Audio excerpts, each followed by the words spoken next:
Mao ni siyang sagbuta akong ipang putol-putol sa una.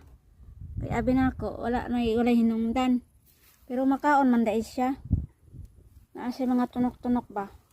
Kani kun mo makaon din siya. Wala pa nako na harvest. Kasi ug maayo harvest ni na siya nako. Lagi sugo ko niya daghang kay siya ay. Ari ang ko ano. Kan kaayo. As in